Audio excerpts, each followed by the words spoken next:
O estudo que nós publicamos recentemente está baseado realmente em 2 projetos anteriores financiados pela FAPESP, sendo que desses 2 projetos, né, nós conseguimos elaborar uma coleção muito grande de fungos que são associados às formigas saúva, fungos que não se conheciam até 99, né, o papel que eles desenvolviam nas colônias dessas famosas formigas, conhecidas como formigas cortadeiras ou mais popularmente aí, chamadas de saúvas.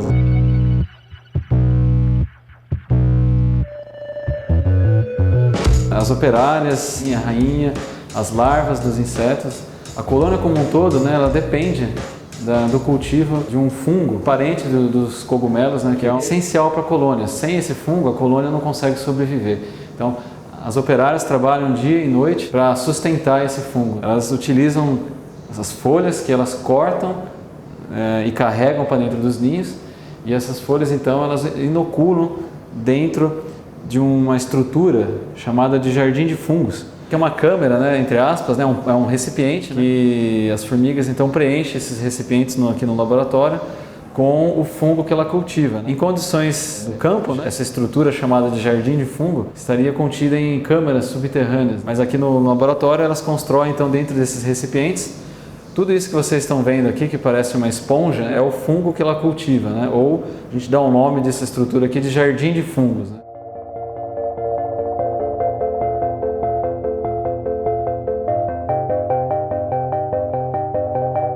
Essas formigas, elas causam grandes problemas na agricultura. Elas não são naturalmente pragas, elas são insetos, né, que evoluíram aí no meio ambiente há milhões de anos. Quando esses insetos ocorrem nas plantações, em monoculturas, esses insetos causam grandes danos, porque ao invés de eles cortarem outras plantas, elas vão cortar então as plantas das nossas lavouras. E com isso essas formigas são consideradas pragas nessas áreas, né, não só nas lavouras, mas também em áreas de reflorestamento. Então, na verdade, o Brasil gasta muito com inseticidas para combater essas formigas. Inseticidas que hoje a gente sabe que, embora eles sejam a melhor solução ainda, tem uma eficiência muito grande de combate a esses insetos, são inseticidas que muitos deles ainda têm efeitos colaterais para o ambiente, né? Efeitos que não são somente nas colônias das formigas.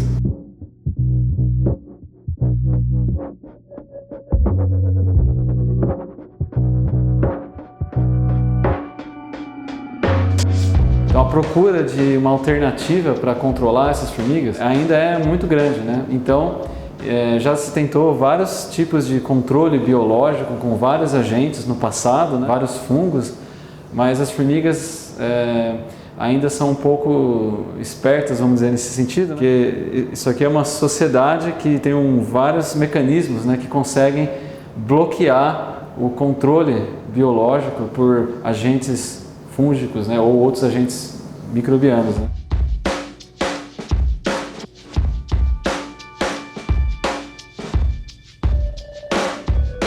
No caso do nosso estudo, o que nós descobrimos foi uma grande diversidade desses fungos parasitas que atacam o fungo da formiga, e esses fungos, na verdade, eles podem ser um provável arma nova biológica contra essas formigas, porque eles são fungos que já vivem associados com esses insetos há milhões de anos. Então, o controle biológico com o Scovopsis é uma alternativa que ainda precisa de mais estudos, não só porque nós conhecemos pouco sobre a biologia desses insetos, mas também porque a formiga, o fungo que ela cultiva e o parasita Scovopsis viveram em associação. Então, é muito tempo para que 3 organismos, né, pudessem, então, cada um deles se adaptarem, né, e viver em conjunto. Então, para isso, as nossas pesquisas de controle biológico, né, ainda precisam de mais tempo e de outros olhares para realmente confirmar, né, essa possibilidade de utilizar o Scovopsis como um controle biológico